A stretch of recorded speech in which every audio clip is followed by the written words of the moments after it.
Good evening, everyone. Quick look here at the North American equity markets, which did trend lower today, pretty much across the board.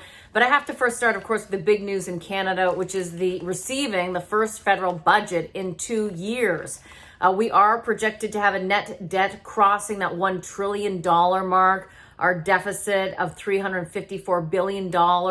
Of course, this on the back of spending before the pandemic, but of course increased through the pandemic. We also learned from the federal government they are going to spend another $100 billion over the next 3 years on various items, including environment, as well as $10 a day for childcare. So we're going to go through a lot of details with the guest that I have coming up tomorrow. He's from the Canadian Taxpayers Association. We'll get his take and really go into some of the details here.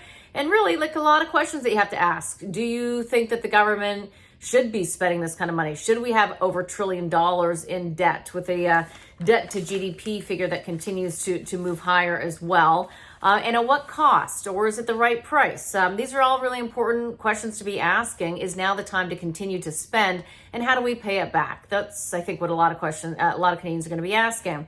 They are going to have a new tax on luxury vehicles and also vaping devices and corporations with digital services, and then also look to close tax loopholes. So that's just kind of a quick summary. Again, I'll have an in-depth interview on this tomorrow, probably a couple this week. As it relates to the markets, it's been pretty quiet from a headline perspective. We've, of course, seen new record highs hit. Today, however, was a bit of a down day following a 4-week stretch for the S&P 500 moving higher. So again, a little bit of a pause, and certainly we've seen the volumes really retreat here. Now, why is that happening? Probably because of the commentary surrounding stretched valuations and positioning, meaning that a lot of investors are fully invested or close to it. So cash has been moving into the markets. And so with that, there's no incremental buyer per se. The other aspect, of course, too, is that we've seen some very strong earnings results, but they're not really moving the stocks. So in other words, some of that good news is being or has already been priced into the market and into some specific stocks.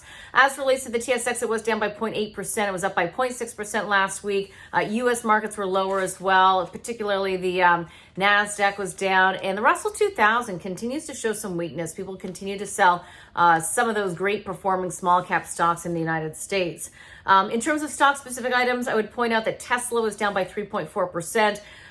They did have a fatal crash in Texas where it is believed that it was a driverless car and it took 4 hours to put out the fire that engulfed the vehicle. Disney, Barron's was positive on that stock over the weekend, but no real change in terms of the stock price. In other words, they didn't influence the stock. Coca-Cola had some very strong results, organic growth and earnings above expectations. That stock was up by about 0.6%. Peloton under quite a bit of pressure, down by 7.3%. If you're not aware, there has been some real concern as it relates to the treadmills being dangerous for toddlers, small children, as well as pets. So the CPSC is suggesting it should not be used. And then Harley Davidson, that stock was up by 9% on the back of their results. As it relates to the Canadian markets, most sectors lower. IT, information technology, the worst performing sector. Canaccord, however, as you're thinking about different stocks and sectors that you might want to take a look at, Canaccord was out positive on some of the engineering firms that could benefit from that massive stimulus that the United States is going ahead with. That is really more towards infrastructure build versus perhaps what we're hearing from the Canadian government today as it relates to where we're going to be spending our money. Away from that, we continue to see investors believe that the Fed's got your back and that fiscal stimulus will also continue to help the broader markets and, of course, the reopening trade.